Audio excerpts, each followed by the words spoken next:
presence is the energy that you emit when you're present.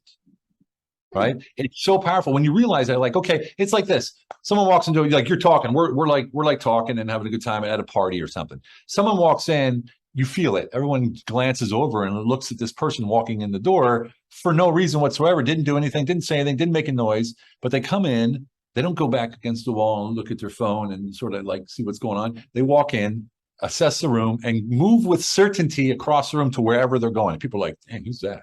Mm-hmm. You know, like, who's that? And it's only because they know who they are and they have certainty in their ability to deploy their genius or their talents in any given situation. So it doesn't matter where they are, they're powerful, they're strong, and they're present.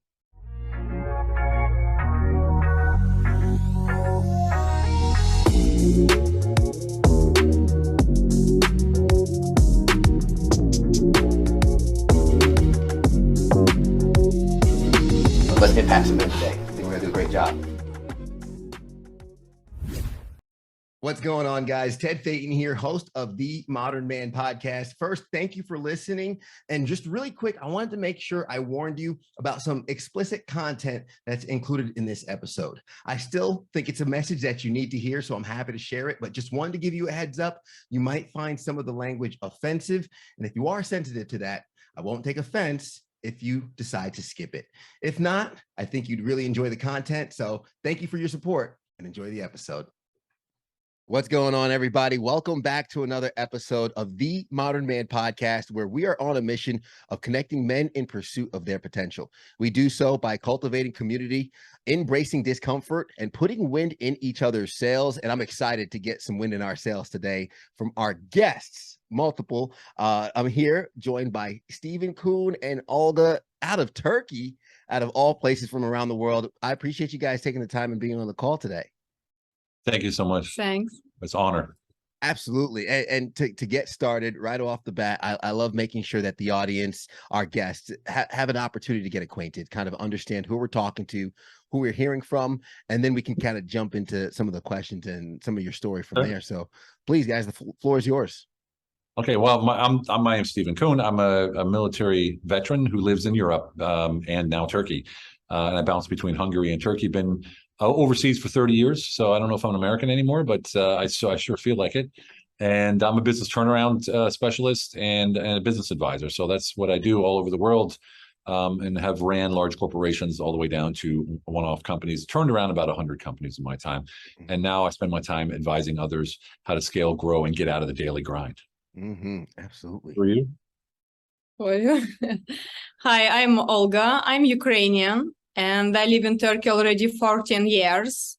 Before I was working in a touristic company, was traveling around the world, was working, and I chose Turkey as one of the countries where I saw good possibilities for life and good opportunities for businesses. So now I'm a businesswoman, and I'm doing different businesses and own several companies.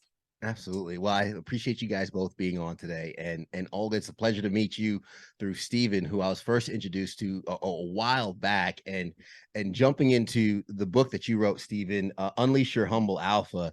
I went through this thing, and I said before the recording, and I got to say it on the podcast to everybody, this is a Modern Man certified HK, which is a certified highlight killer. I went through this book, and a lot of it talks about unleashing our humble alpha, something that we all have. And I want to be specific to the point, but this is not a book just for men. This is a book for everybody. And it seems as though through your practice of this book, Stephen, you mentioned having the ability to work with some of the most influential people in the world.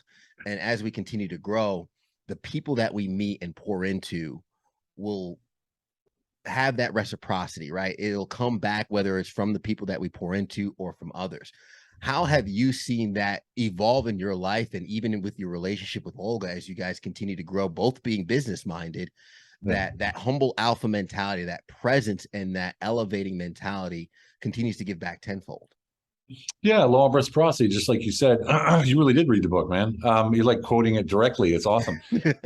You know, that it's actually more of an attitude than it is an action, because it's sort of like when you say, okay, I'm going to do this right now, and I'm not going to expect anything. Well, the fact that you're saying that means you are expecting something.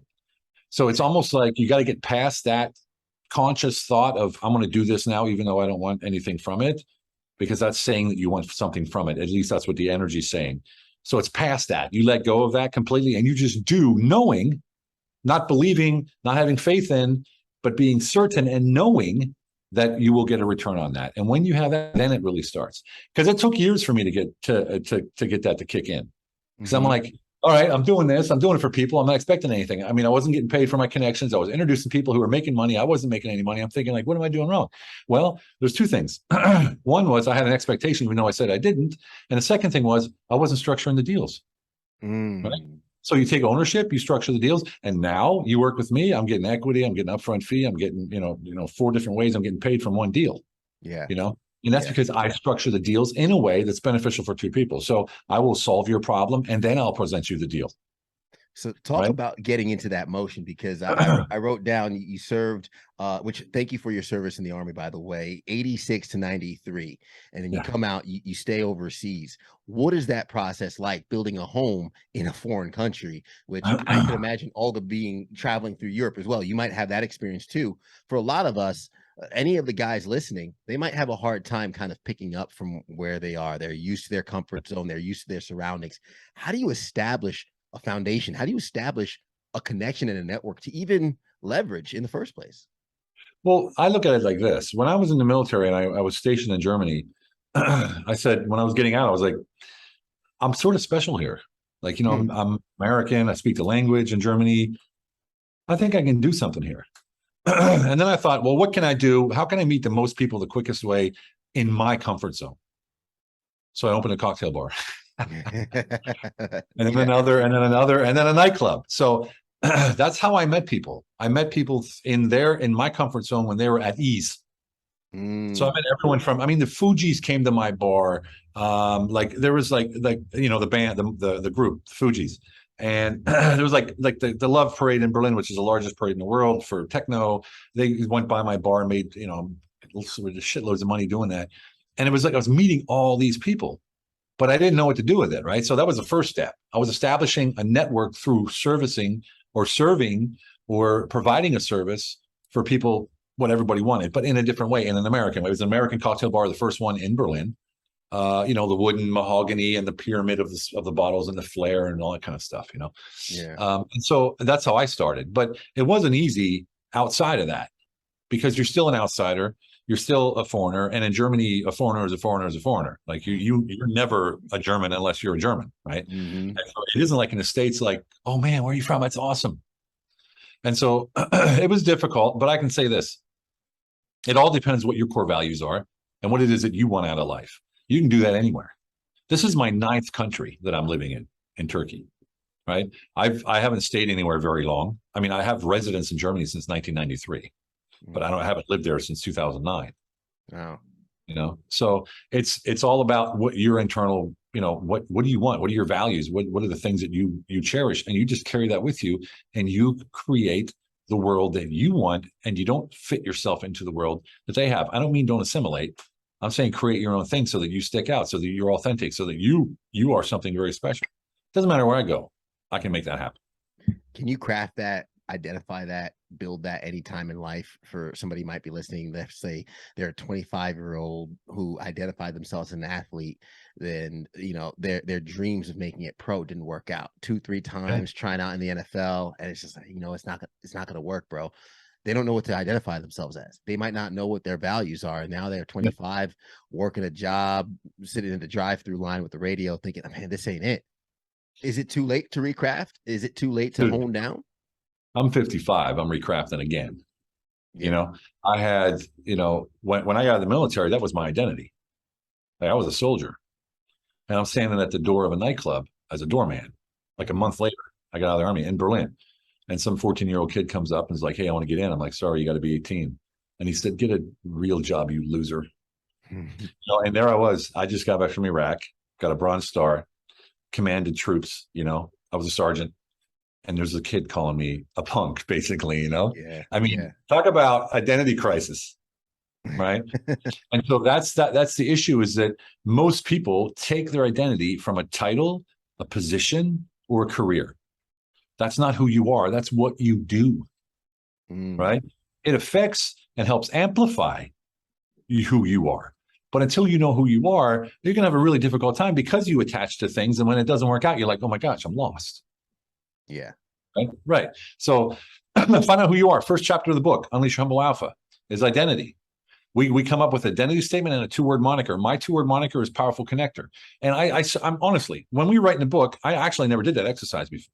When we were writing that book, we came down to this. We're like, man, we need to like figure out who we really are and like actually dial it in. We knew who we were, but dial it in, and we dial it down to a 2-word moniker. And powerful connector basically means when I connect people, I inject power into those relationships. And the way that I inject power is that I stay with them and ensure that what both parties said they would do, and everyone profits from it. Mm-hmm. And so that has made me a lot of money.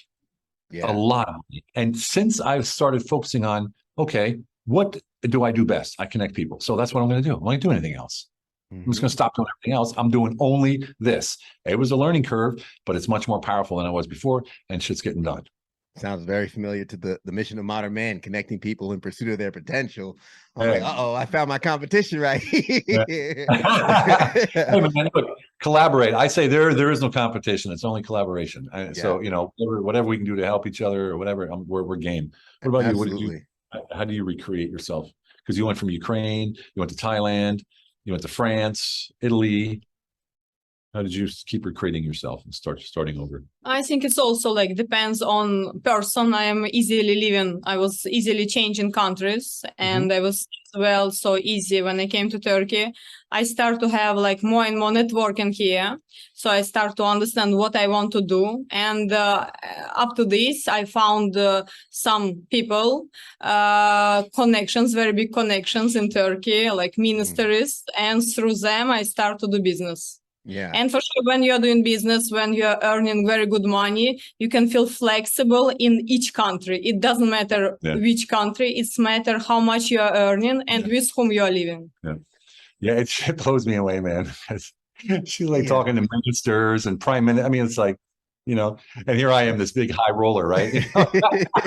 Well, she touched on something huge there in terms of your ease in moving in one country helps your ease in moving in another. And part of that was identity. And for so many people, they use an identity of scarcity, I would say. And when I say identity of scarcity, it is kind of one of the resources we talk about, money, right? Money is it's an energy, right? It's an exchange of energy. And for someone who has a clear identity on who they are, it doesn't surprise me, Olga, that you're speaking with prime ministers and you're connecting with these people, because if you're in a new environment and you still have the same air about yourself, people are going to look at you like, okay, I need to know this person. I don't know why. I just need to know this person. And everybody listening has had that experience at some point in time. They walk in the room and all of a sudden it's 2 or 3 degrees cooler or warmer. Right? Presence. Correct. You're talking about presence. You're talking about presence. Presence is a funny thing. You know, presence comes from being present. You know, being present is showing up wholly and fully for the person in front of you, with no preconceived notions or cookie cutter solutions and no expectation of a specific outcome. Presence is the energy that you emit when you're present.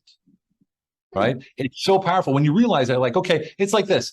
Someone walks into, like, you're talking, we're like talking and having a good time at a party or something. Someone walks in, you feel it. Everyone glances over and looks at this person walking in the door for no reason whatsoever, didn't do anything, didn't say anything, didn't make a noise, but they come in, they don't go back against the wall and look at their phone and sort of like see what's going on. They walk in, assess the room, and move with certainty across the room to wherever they're going. People are like, dang, who's that? You know, like, who's that? And it's only because they know who they are and they have certainty in their ability to deploy their genius or their talents in any given situation. So it doesn't matter where they are. They're powerful, they're strong, and they're present. I love that. I want to hone in on something really quick when we were talking with identity, because I think this is my first opportunity to do this, having Stephen and Olga, both of you here, because the question is in terms of identity. And I've heard this concept before, and I'm not sure how I feel about it, but someone was talking about them being different people for different necessities in life. So one gentleman was saying, when I'm at work, I think he worked in law enforcement and security. He's like, I have to be a dangerous person. But when I'm at home with my kids, I'm more of a soft, lovey, kind of cuddly kind of person. How are you to each other versus to the world in terms of your identity like Olga, who is Stephen to you, and Stephen, who is Olga to you, versus how the world might view you or receive your identity. Does that make sense? Yeah. Do you understand? Makes sense for sure. Actually, like for me, for sure at work, Steven has some another treasures than at home. But what I get more, for sure at home, he's showing to me another things like what people cannot see. This care. I mean, care. Yes, care and yes, I'm nurturing and kissing. Yeah, okay. care and love, and but these things, what he's as a person, like he's powerful, he's connector, he's like a man. He's a man from like big M. He's, for me, what attract me in him, that he is a real man, what is very rare to meet in our times. So this thing, what I saw outside, what I see when he's talking to people, and how he's showing his place, how he's taken his place in each conversation, in each society, in each place where we are going. So the same I feel at home. He's man there, he's man with me, he's a protector for me. So this is what I like, and that's why I love him a lot. Because really such kind of people like Steven, it's I traveled a lot, really. I work in a lot of countries. I never saw such kind of person like Steven. Never saw. That's why when I saw him, when we felt this connection, and I understood, I will never let him go. Never ever. See, and women are good about that. When they find like, they're like, hey, this is, I'm not letting this go. My wife said the same thing. She's like, I'm never letting you be single again. So that is a compliment. Yeah, oh, totally. Well, I mean, I tend to agree. I wouldn't say I'm different. It's just like your tempo is higher or lower, or the volume's higher or lower, or the let's say the articulation of the words are more pronounced than they would be at home. Like at home, I'm not going to be like, well, honey, I think we need to, like that. But when you're speaking on stage, you need to have fluctuation, tonality, volume. So it's a little different. But since we don't have an office and we don't work like, like a job, we're just who we are wherever we are. And whether we're on camera, on Instagram, or we're sitting here with you right now, or we're out at the grocery store, I'm hugging, kissing her, and holding her. It's just the way it is. You know what I'm saying? And so I don't have any qualms about that. And here's the thing. You said, the police officer said, I have to be dangerous. Okay, does that mean you have to be dangerous on the outside? Does that mean you have to look like you're mean? No, it doesn't. It's an energy. Like you said in the beginning, money's an energy. Well, so is that. Yeah. Being dangerous is an energy. It's not a look. You can have a guy, tattoos, sleeves, beard, whatever you want, right? Looking mean. And then you have a guy standing beside him who like doesn't even have an expression on his face. And you're like, okay, I'm not messing with that guy. Yeah. You know what I'm saying? Like there was that one Russian or Ukrainian MMA fighter. He never smiled. He never like, I never did that. He just stood there and just knocked everybody out. Didn't even have an expression on his face, like nothing. They're the ones that are dangerous because they have that energy, they have that certainty in their abilities, man. That's where that comes from. Danger, of course, everyone knows Jordan Peterson says that, a true man can be dangerous when he has to be, but has it under control. Yeah. Right. That's what every man strives to be. You don't have to show it. I'm just, that's my humble opinion. I'm big. I'm 6'4", 230, muscle bound. I'm buff. I train all the time. I don't go out there going, that body, I'm doing that for me and for her. Yeah. Right. But the power that I have when I'm on stage, the power I have when I'm walking through wherever I'm going through, that's within. Everything is within. Everything on the outside is less powerful if you don't have it on the inside. Yeah. I think someone once told me, like, yeah, Ted, I would mess with you. I'm like, man, I haven't been in a fight in over 10 years. Like, I'm happy go lucky, cracking jokes all the time. It's your energy and your certainty. Look, when you step up to somebody and you're in a conversation and you're certain of your abilities, that's intimidating for a lot of people. Yeah. Because most people are waiting for something so they could answer. You take lead. Yeah. Right? You take lead. You lead the situation. You lead the conversation. She does that. I do that. That intimidates people, or you get some followers real quick and people say, well, that guy, that's a natural born leader right there. Yeah. So let's help some folks out, right? Because we talked about the identity and how we show up, the present in the room, and that certainty being so important. Unfortunately, you know, we have this podcast because there's a lot of men who are watching and listening who don't feel that certainty, right? They might not have that certainty and identity. They might not have that clarity and vision. And because of that, unfortunately, they might walk around with confidence, but we could see right through it. We don't have that same energy. I love that you said that. So, Confidence is not yeah. certainty. yeah. Confidence is certainty. You can be overconfident. You can't be over certain. You know what I mean? Like, and it's confidence is something that you can wear like a sleeve. It's like motivation and inspiration, right? I can be motivated by what you say, but unless I'm inspired, that motivation will whittle away real quick. Yeah. Right. It has to come from within, man. That inspiration comes from within. It's something that comes from within that moves out. Motivation is outward that moves in. And so when we when we look at our world and our life, and we're always reflecting back what's around us and trying to be what we're supposed to be compared to what everybody else says we're supposed to be, who are we? Right? Who are we? Who are we're nobody. We're in the end, we're nobody because we're not who we're supposed to be. Everyone says becoming the best version of yourself. What is that? Who are you? Who are you really? Like, it's so everyone listening, if you buy the book Unleash Your Humble Alpha and it doesn't change your life, let me know. Get in contact with me and I will give you your money back personally. Yeah. That's how certain I am of that book changing lives. Because once you find your identity, everything changes, not only in your world and your life but in your relationships. Because you can give truly who you are to that person in front of you without worrying about what they think and if they like it, if they don't like it, whatever, because you know it's going to happen because you're certain of it. Being certain allows you to let go of how you're going to do anything.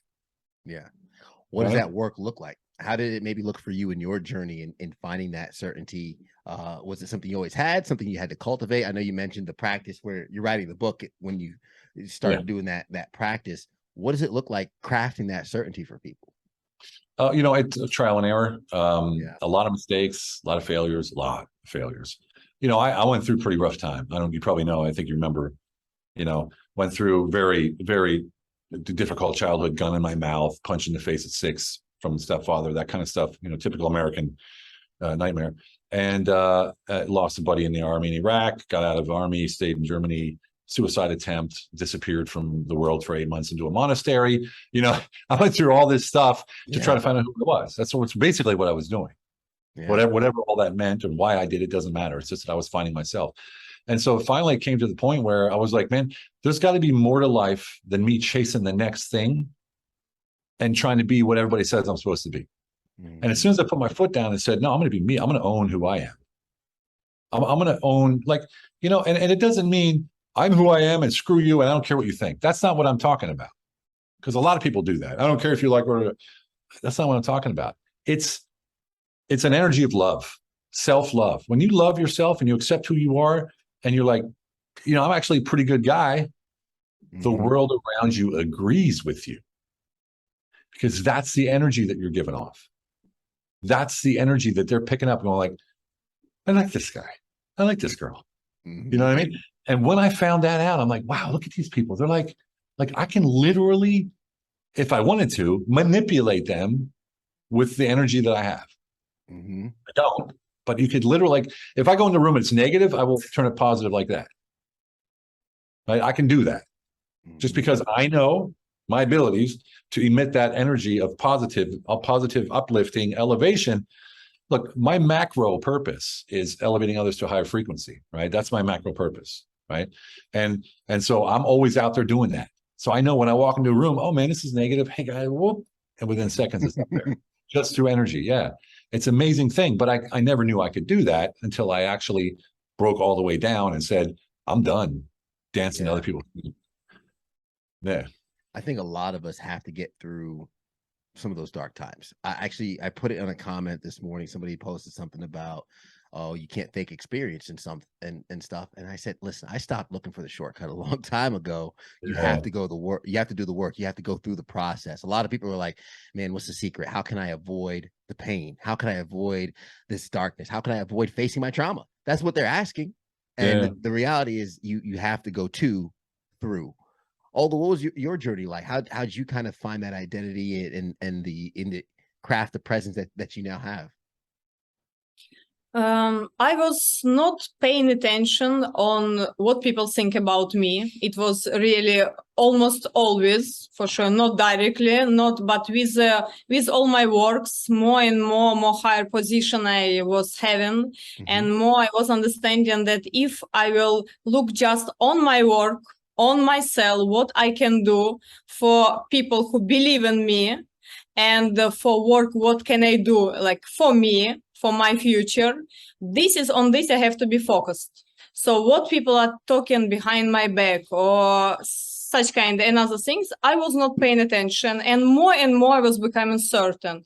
And for sure, when I saw results of my work, saw results of my connections, it was making me more and more certain. But what I want to tell also, a correct partner can elevate certainty like 100% more. So when I met Steven and when he showed to me this belief in me, this trust, like I can do even more than I'm doing now in the moment, it elevated me and it given me such assurance in everything what I'm doing. That's why I start to do even more than before. Yeah, that's huge what you just said, because so many times our partners are either the cheat code or sometimes the weight that holds us back. And and a lot of our listeners are men, and they've said, okay, my wife doesn't believe what I'm working on, or my partner's not 100% bought into this project that I'm building. And that could be some of the most detrimental types of relationships sometimes, when you're working on this dream that's so big, nobody else gets it but you, and the person you love so much that's so close doesn't get it either. That can kind of put a little uncertainty in the back of your head. Or it makes you angry and it makes you try harder just to prove it to them. It depends what your personality type is. I'm a D type, so that's what I do. Challenge me, I'm going all in, right? I like it.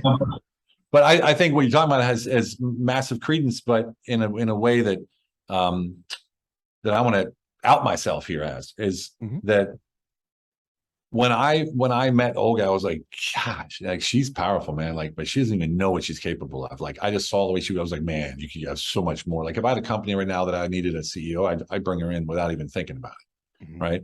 I told her that. I said, you can do more. You can do this. You can do that. And she's like, well, how do I do this and that? And what I noticed was she suddenly was earning more money than me, right? And that bothered me. I'm the provider, I'm the protector, right? I'm like, why is this bothering me? It was like it was really difficult for me to deal with it. And then she's like, I'm like, well, I'm going to do a deal. I have to go this and do that. And she's like, well, I'm flying here. I'm going to do this. I'm going to fly here and do that. I'm like, dang, man, she's outperforming me. What's up with it? You know what I mean? Like, yeah. It competition. It wasn't competition at all. I was so proud of her. I'm so proud of her. Right. But it's really challenging my internal, I don't know, gyroscope. Ego, maybe a little bit. Something. Yeah. Well, we feel like, I mean, she's like, you're masculine, you're the man, you're the powerful one. I'm going to go make more money than you. It's like, yeah. You need anything? Yeah, right. I'll just be here watching the kids. I love that you said that, though, because full transparency, where I've literally told my wife over and over, I'm like, one day you're going to out earn me, right? Because I see that fire, I see that growth, that flame, and she's starting her own business, and I'm thinking to myself, well, here it goes, it's starting. And it's what the beautiful thing is about it is that I've grown so much in the last 7 months with her, just through these sort of situations where she doesn't take any hiccups, doesn't just says what she says, and we have a very, very transparent way of communicating. Like, whatever the thoughts is in my head, I'm saying it right away, no matter what. We don't let anything build up. Nothing, zero, right? And because we know that we love each other and there's no way that we're going to use any situation to leverage it negatively, we just talk, right? Yeah. A lot of people hold on to their thoughts, and I call it kind of the breadcrumbs. I think actually Jordan Peterson has this in his book 12 Rules of Life, about the crumbs under the bed that feed the dragon. And we brush those crumbs until the dragon's just too big in the room to ignore. And what these little breadcrumbs of, the example I've used before was, let's say your wife doesn't like the little drops on the kitchen floor after doing dishes. And then one day, after a very tough day at work, and the kid was up till 3 a.m. the night before, and a lot of stress with deadlines looming, and then there's those water drops on the floor. This thing blows up into a huge argument when it's just a couple of drops of water on the floor that you didn't know was a pet peeve for X amount of years. So many of us, toothpaste. We're afraid of the cap on the toothpaste. Did I tell you that? No, but everyone knows that one, right? Right? Or squeeze it in the middle as opposed to the bottom or whatever, you know? Yeah. So I put the cap back on the toothpaste. My wife leaves it off. Now we get the cap on top where it snaps on. But,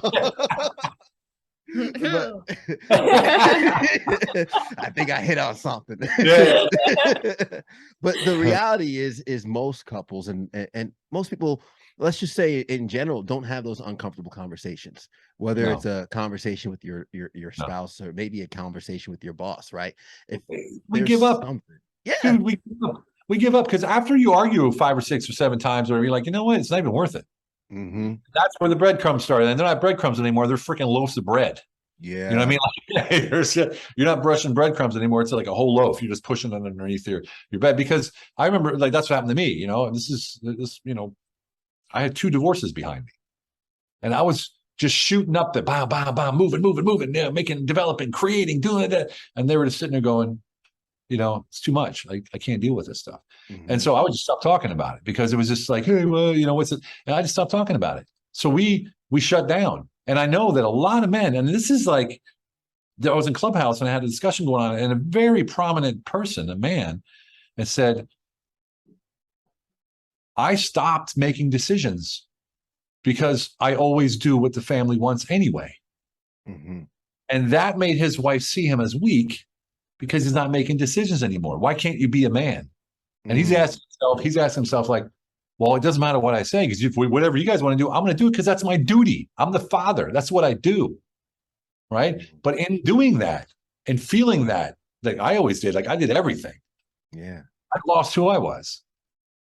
Mm-hmm. Right. I lost who I was. I wasn't happy anymore. I was feeling a sense of duty and I was fulfilling that duty and I felt good about that. But happiness, like love, like this, no.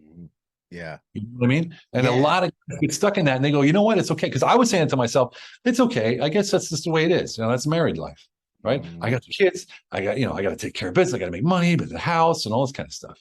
And you focus on that. And the less you get there, the more you focus here on your duties, on your responsibilities. And that's how we sort of blow off what we're not getting and justify that it's okay when it's not okay. Yeah. Because when you get it, your world changes. It's going back to that identity, being who we are. And the fact of the matter is, in that silence, we change a little bit. And we are, in essence, no longer the person that our spouse fell in love with, that our spouse was expecting. And on a previous episode, one of our panel discussions, I think it was George Cowart talking about divorce. And I think it's worth repeating. He said, quote, he said, I mistook a low conflict marriage for a good communication marriage. And the reality for any of the guys listening right now, anyone watching who might think to themselves, oh, there's no conflict in my relationship, there's no conflict in my marriage, I would challenge you to reassess that and find out, is it there a lack of conflict because we're not addressing certain things, or is it a lack of conflict because you actually are in tandem with where you're going and what you're building? And actually, I think that's a perfect segue into where we're going, what we're building. Because what I like about the book is it's actually kind of a framework that I've really been working on too, in terms of identity being the start, right? People need to know who they are, what their values are, what their purpose and what they're driven to do is. And then around that, craft a vision and a direction in which to go, because we don't want to be stuck. How does that work in terms of crafting your personal vision, your personal goals and whatnot? And then when you incorporate somebody in with that, now you and Olga in tandem working on that unified vision. What does that process look like? Well, you know, when it comes to identity is then who you really are. And the identity, as you saw in me, was powerful connector. So that gives you an idea of what I'm going to be doing. Yeah. Yeah. Right. So I'm going to be connecting people. Well, where can I do that best? What do I do best? What does it work? So I'm in the mergers and acquisition space and business advisory. Right. So I'm going to powerfully connect these people. I'm going to powerfully connect the mergers and acquisition space with the business advisory. I'm going to help businesses scale through acquisition, through what I learned in the mergers and acquisitions. I'm going to connect these people. You know, it's like you just start building this out. And what happens is your purpose amplifies your identity. It makes you more of who you are because you're working in your identity through your purpose. And it's so powerful because, like, you know, wherever I go, I'm Stephen, right? I'm not the M&A guy or the guy who wrote Humble Alpha or whatever. I'm Stephen Kuhn. Like, that's it, because I'm the same person wherever I go, whatever I do. When I'm on stage in Boston or in the UK or whatever at these M&A conferences, I'm Stephen Kuhn, who's talking about the Humble Alpha and how it's applicable to I speak too many languages now, I'm forgetting English. You know, it's applicable to everywhere in life, because the Humble Alpha is actually an operating system. It's like the operating system on your computer. You can do upgrades and you can do antivirus, but the operating system stays the same.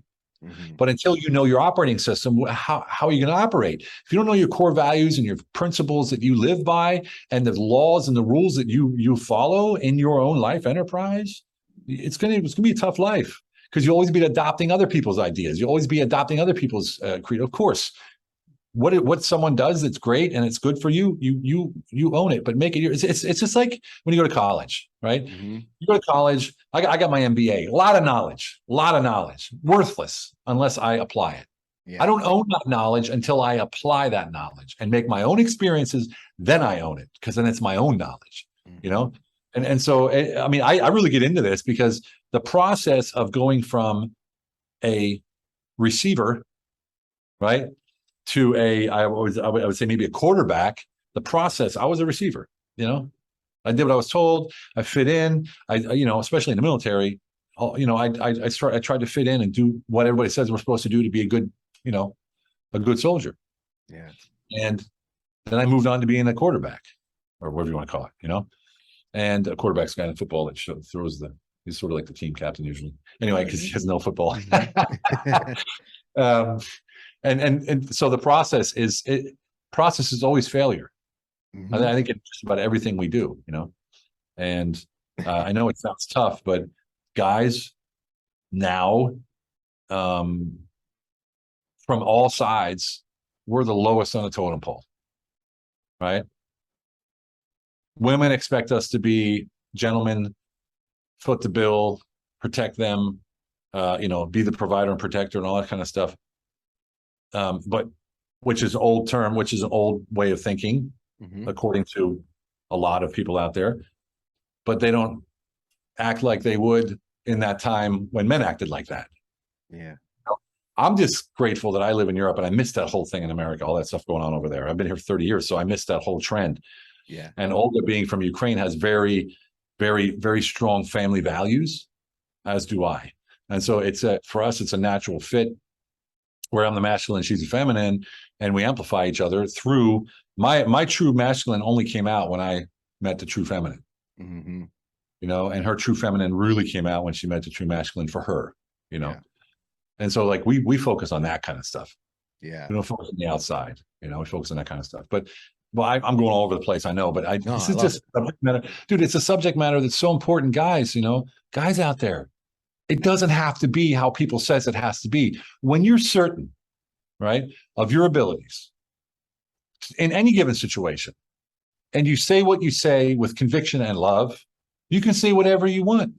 And people will agree or not agree, but you won't get any grief, because the energy you have is a higher frequency. Yeah. It's so easy to operate in a world. A lot of us nowadays don't want to offend anybody with who we are. And the reality is, you're actually doing the world a disservice by hiding who you truly are. And in the book No More Mr. Nice Guy, and I go into this all the time, is we are so polite and we're putting on a facade when we're people pleasers. For any of the guys listening who are, we quote unquote say nice guys, or the people pleasers, or hey, you know, I'm doing what I'm told. That's more manipulative than the person who is fully themselves. And selfish. It is, because you want to be liked. You're doing that. Exactly. You're doing that for an outcome. You're doing that for a perceived outcome. You're doing what you think is wanted. You're doing what you're expecting is wanted. And you're not showing your true self because you're more focused on the outcome than being authentic. And that is where the manipulativeness comes into play, as opposed to being wholeheartedly yourself and saying, hey, listen, what's for me is for me, and what's not for me, I am okay living without. you're focusing on the intention. The intention is what we control. We don't control the outcome. Yeah. Right. What's the intention? What do you want to do? Right. What is it that you actually want to achieve? What's your intention? Mhm. You know, it's a powerful thing when we can let go of that outcome. Because when you go to a sales meeting, or if you're selling something and you have a specific outcome in mind, you're going to pressure and push and use closing techniques, and that person's going to feel it. It's not going to be free flow. What do? You show up wholly and fully for the person in front of you. No preconceived notions, no cookie cutter solutions, and no perceived outcome. Mhm. That's showing up. That's being present for the person in front of you. You listen to what they're saying and you hear what they mean. Right? You address your perceived problems first, and then you address the underlying problems once you've gained the trust with that person in front of you. And that goes for partners, wives, business partners, whoever it is. Yeah. You know, when you learn this stuff that's in the book, man, it changes your life, because it's so simple to apply. There's 5 models in there, right? HIT, honesty, integrity, transparency, creating space, which is what I said, showing up wholly and fully, life enterprise, investing in relational capital, and QOL, which is quality of life. Yeah. Right. Those 5 chapters, those 5 models will change your life. And it's an operating system that you can always fall on, always fall back on. Foundation. Once you build that foundation, you can start building your skyscraper. I love that. And I love that you hit on that, because that literally was my last question here as we're running out of time is, talking about HIT and QOL. Because I will say I've read a lot of self-development books. I've gone through a whole bunch of them. And I will honestly say this HK, Highlight Killer, was probably at least 7 or 8 of those books put into one. It's almost like I wish I would have gone back and started with this instead of going through all the others, because there were little bits of some other books that I read that I was like, man, this is kind of concise and like a playbook. Like, okay, it walks you through the whole process of self-development. But HIT and QRL, while we have a couple more minutes in the podcast, because I feel like this is kind of what people are trying to hone in on. And I feel like those 2 models for me were really what a lot of my life is represented around. Okay, well, HIT, real simple: honesty, integrity, and transparency. Honesty with yourself while you do say and think like you do. Right? That then a transparency is stepping into the world with that honesty, and it's your ongoing reputation.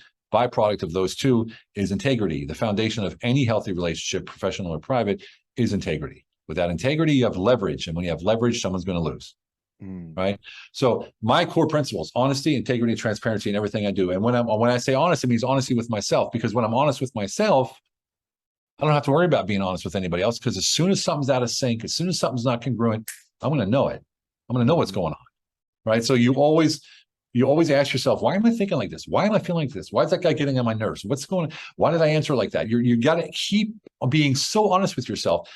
And again, that gives you that energy where people are like, whoa, this guy, like, you can trust this guy. Like, people tell it to me all the time, like, so for some reason I feel like I can trust you with anything. And they do trust me with all kinds of crazy shit, so, right? So that's HIT. And QOL is quality of life. That's enjoying the moment, no matter what the task. Just quality of life. You're working. Like today, I'm doing a business meeting, right? And she walked by, and I wanted to kiss her. So I'm like, hey, 1 minute. And I just walked over and I walked behind the screen and I kissed her, like quality of life, man. How important is that meeting? And how important was that kiss? Yeah. Right. Which, what I mean? What has more effect on my life? Right. And, so that's sort of how quality life is. And then it's scheduling time off, scheduling time to do things for you. We travel all the time, man. We travel all the time. All the time. Vienna, Bratislava, Tallinn, and Estonia, and who knows where, Italy. Soon America. So we're going to Pennsylvania, LA, and Vegas in 2 weeks as well. And just always moving out there. That's quality of life, man. And some people are probably saying, "No, I can't afford that." But if you're passing Charlotte, give me a shout. Oh, we'd love to, man. We'd love to, man. We're not past it. You're the second person from Charlotte who told me that. It's funny. Charlotte. I always Charlotte. wanted to go to Charlotte. Actually, I think we're flying through Charlotte, or was that the old flights? Old flights. It was the old flights. They were not flying through Charlotte anymore. Yeah. Because American Airlines has a hub in Charlotte, North Carolina. Big financial district. There's big banks. I don't know anybody to introduce you to, but I think Olga could talk to someone and just get us in there. That you would probably talk to. He doesn't know anybody, but you could probably find somebody. Hey, it wouldn't surprise me, man. I'll tell you. Yeah. Some of the people talk. So I have to sit there and laugh sometimes, man. Like, holy shit. She's like, we need to meet 3 ministers in the energy department. Hmm. And like a day later, she made it happen. I was like, like Jesus, crazy. I And love she's that. not Turkish, but she speaks like a perfect Turkish. So Nice. Well, yeah. coming on the end, I would love for our listeners and viewers to have an opportunity of connecting with you guys, following up on the amazing work that you're doing, and for folks who maybe are wanting to pick up Unleash Your Humble Alpha, I would definitely love for them to have the opportunity to do so. So how can they kind of follow you guys, link up with you, and get the book? The book's on Audible or on Amazon. You can pick it up. It's paperback or Audible audiobook. It's not. We didn't do the voice, but it's a great voice. We had 89 auditions. Oh, wow. 89 people auditioned for the voice, Mhm. and we chose it. We chose one. Or actually, I chose it. And you can contact us on my Instagram account, Stephen Eugene Kuhn. You go to humblealpha.com to check out the book, and there's some free resources there you can download. For instance, the first module of our university course, which the Humble Alpha has made into a course for the universities, and they offer it as a 2 credit hour course for entrepreneurship and MBA, Forbes School of Business Technology, and things like that, directly from the book. Nice. Directly from the book. So you can download a free version of that. You can download 8 ways for immediate impact revenue. Download, the productivity handbook and all kinds of stuff. The freebies that we give away, or you can contact us to work with us in advising your business to scale and grow and to get you out of the daily grind, to enjoy more quality of life while increasing revenue. Yeah. Olga's on my Instagram page, so you can see her there. We do videos together, reels and things like that together, and you'll be seeing more of us doing other things as well, just not coming out with that just right now. Yeah. Well, I love it. And the energy is bleeding through on this call. And I know our listeners and watchers could feel that also. So Stephen, Olga, thank you so much for the time, the expertise, and both of your magics coming together on this podcast today. Thank you so much, Thank man. you. Thanks. Great honor. Absolutely. I'm going to recap some of the things you said along the way, because I like taking notes, because some people listening or watching while they're cleaning the house or maybe going for a bike ride. One thing we mentioned was attitude over action, right? Attitude. A lot of people look at wanting to be in the right mood before doing things. And this is why I think habits are so important. We build and establish the habits so we do things no matter how we feel. But your attitude more important than your action. And something you said coming out of the Army when you identified, say, hey, I'm special here. And I think it's really important for folks who are looking for their identity, trying to identify who they are, is understanding where they make an impact and also how they can make that impact. Being present. We all know that person that walks in the room and our head turns, or they walk with so much certainty, or their shoulders are back. They seem a couple inches taller than everybody, or they're walking. And I feel like when you have like 4 or 5 basketball players together, they have this effect where they look like they're gliding. It's something, maybe it's how tall they are or what it is, but we know that aura when somebody has that certainty. And I love that you say the certainty, because you can't be over certain, you can be overconfident, and that confidence is something people can see right through if it's not true and authentic. Self-love, very much important, knowing that, loving yourself, who you are, and not saying that to disregard who everybody else is, but loving who you are and showing up as yourself, and then growing through it. And then I love when we talk about the thoughts that you have with your spouse, with your partner, or really the thought that you have in those uncomfortable conversations, facing them head on with that certainty and not letting them sweep under the rug and get bigger. And then purpose amplifies identity. Find that purpose, let it amplify who you are, and give that gift to the world, because the world deserves it, and you deserve all the gifts that come back with reciprocity from being authentically and truly yourself. Olga, Stephen, this has been an amazing pleasure to have you. So thank you so much to the listeners and watchers for making it to the end. Our gratitude goes to you as well. Please, before you go, hit that subscribe button for a new episode each and every single week. Leave us a rating so you can let us know how we're doing. Let us know which episode was your favorite, any topics you'd like us to touch on, speak on. The only way we can improve is by you giving us that feedback. And of course, the best compliment you can give us is by sharing this with a friend that you know can get some benefit from it. We appreciate you guys rocking with us to the end. And as we always say at the end of the episode, everybody wants the sunshine, but they don't want the rain. But you can't get the pleasure without first the pain. Let's grow.